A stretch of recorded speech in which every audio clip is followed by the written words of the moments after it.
Seguimos então com o livro Dramas da Obsessão, de Bezerra de Menezes, com a psicografia de Ivone do Amaral Pereira.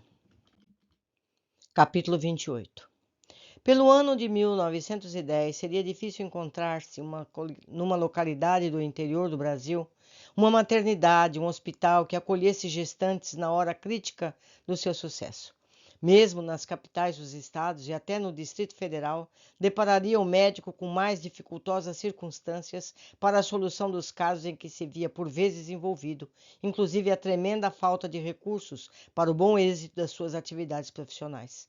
Mormente, em se tratando de parturientes, quando seriam urgentes operações melindrosas, arriscadas e graves para salvar 2 vidas em residências particulares, completamente destituídas de ambientações hospitalares, e onde a falta de recursos, às vezes, se iniciava com a escassez de luz que o iluminasse no sagrado mistério de operador, para concluir com o preconceito da ignorância, que apenas admitia simpatias e chás caseiros, onde se fazia indispensável uma enérgica ação do cirurgião. Benditas sejam as mãos que levantaram hospitais e maternidades para socorro dos sofredores desta ou daquela condição social, porquanto a dor e o sofrimento nivelam posições sociais, reduzindo todos a pobres necessitados, a quem todo o amor e todas as atenções serão devidos. Desde a ausência de um auxiliar experimentado que lhe facilitasse o trabalho tormentoso, até a falta de conveniente esterilização dos instrumentos cirúrgicos necessários, desde a água fervente, indispensável sempre, até o mínimo acidente de momento, o médico de então, a sós, com as próprias responsabilidades, tudo teria de prover a tempo e a contento. Muitas vezes, tais fossem a pobreza e a ignorância do cliente e seus familiares, teria ele de despender quantias não pequenas para a aquisição do material de que se serviria, ao passo que ele mesmo, tateando na semi-obscuridade de aposentos alumiados a lamparinas de azeite ou de querosene, ou mesmo de velas, proveria em trempes de fogões primitivos até as águas necessárias aos seus serviços.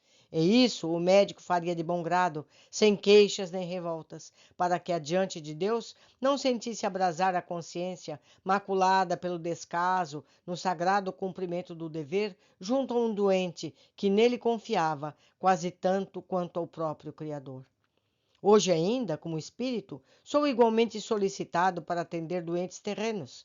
E ao contemplar tão belos hospitais, como a terra agora os possui, confortáveis, tão iluminados à noite como são a luz do sol, e observando a aglomeração de servidores e auxiliares, rodeando grandes turmas de médicos, cirurgiões especializados, recordo-me, comovido, dos sacrifícios de outrora, e clamo de mim para comigo.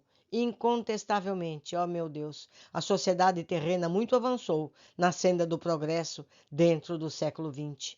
Pena que, a par de tantos e tão admiráveis triunfos sociais, o homem, ou seja, a humanidade, não se conduza também um pouco mais temente a Deus, submisso às suas leis, agradecido ante os favores que do céu há recebido, com a possibilidade de tais conquistas para o bem de todos. E em pensamento beijo as mãos daqueles generosos cooperadores do bem e do progresso, que por abnegação ou interesse se uniram na colaboração fecunda para erguerem hospitais e maternidades que socorram na oportunidade precisa. Arquejante no auge dos padecimentos físicos para o sucesso da maternidade, Angelita, mal cloroformizada devido à falta de socorros precisos, encontrava-se em perigo de morte. Não que aquele parto fosse dos mais laboriosos e difíceis, caso anormal ou excepcional dentro da cirurgia ginecológica da época, mas a falta de um cirurgião ou médico ginecologista no momento preciso para conjurar possíveis surpresas causara a anormalidade e o desastre, os quais bem podiam ter sido evitados desde o início da gestação, uma assistência médica eficiente fosse mantida.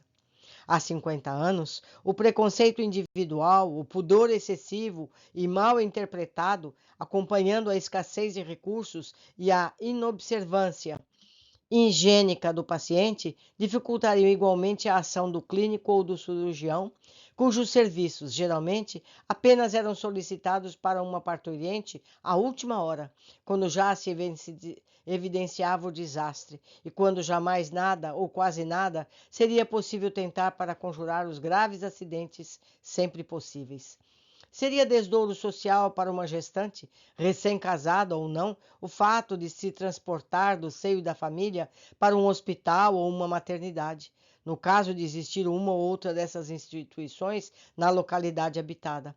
Preferiam-se, assim sendo, o concurso de curiosas, certamente experientes e hábeis para os casos normais e fáceis, mas absolutamente ineptas, mesmo para reconhecerem o perigo de reclamarem o médico a tempo para os casos graves.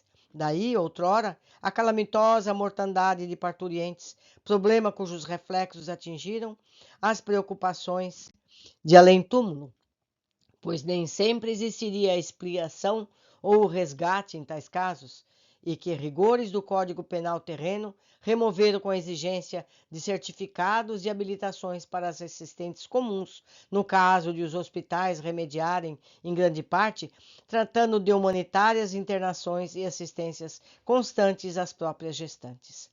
O caso de Angelita, porém, era desses que, examinado de início, seria reconhecido como dos possíveis da intervenção denominada cesariana. Tratava-se de uma organização genital frágil, incapaz, da qual requeriria de um médico atenções especiais para uma decisão não cercada de anormalidades.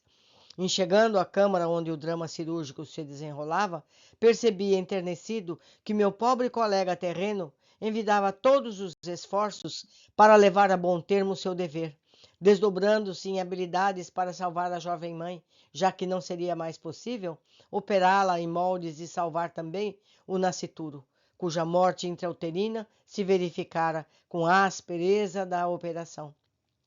A situação geral era desesperadora.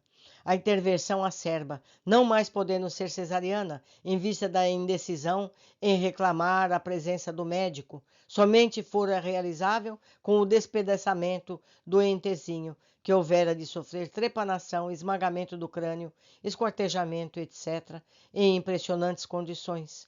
Uma faixa luminosa, porém, cintilante, quais raios de eflúvios celestes, incidia sobre a cena trágica, provinda do alto.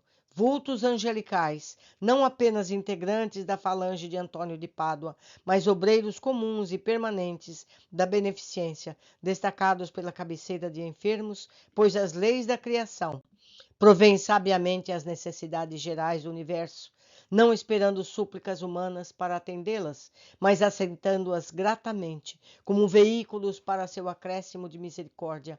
Permaneciam ali vigilantes, dispostos a uma sagrada assistência. Compreendi, não obstante, que ameaçava Angelita a aniquiladora hemorragia interna e que não seria possível resistir fisicamente. Os obreiros invisíveis presentes haviam sustido a ameaça até ali. Contudo, medidas mais enérgicas seriam devidas ainda. Compreendi também, malgrado meu, que dos 3 longos dias de espera, na indecisão da procura de um médico para a intervenção urgente que se fizera necessária, resultara para a jovem mãe o despedaçamento dos tecidos dos órgãos internos muito melindrosos, tais como a bexiga, o óvulo urinário, os canais renais, etc. Enquanto que músculos e tendões dolorosamente comprimidos durante a gestação penosa, a inércia do nasciturno, a violência da operação, ameaçavam inutilizá-la para sempre. Intervi então, valendo-me dos recursos psíquicos aplicáveis no caso, servindo-me da medicina astral de fluidos e essências, raios, gases e energias, cuja aplicação nos tecidos orgânicos da criatura encarnada serão sempre passíveis de resultados excelentes. Conjurei assim o perigo da hemorragia, anulando a possibilidade de um desenlace que se deveria realizar, em verdade, muito mais tarde. Reanimei ainda os fluidos vitais ou nervosos da paciente. Enxertei-lhe porções adequadas de plasma, extraído da boa vontade da fiel Sarita, que prosseguia em orações. Infiltrei-lhe valores magnéticos tonificantes do coração, do cérebro, da circulação venosa, com atuações ativantes do sistema nervoso, fazendo-os mansa e sutilmente penetrar pelos poros da enferma, qual se milhões de celestes agulhas, portadoras das essências da vida, lhe pudessem ser introduzidas nos orifícios da pele, a fim de atingirem os locais necessários.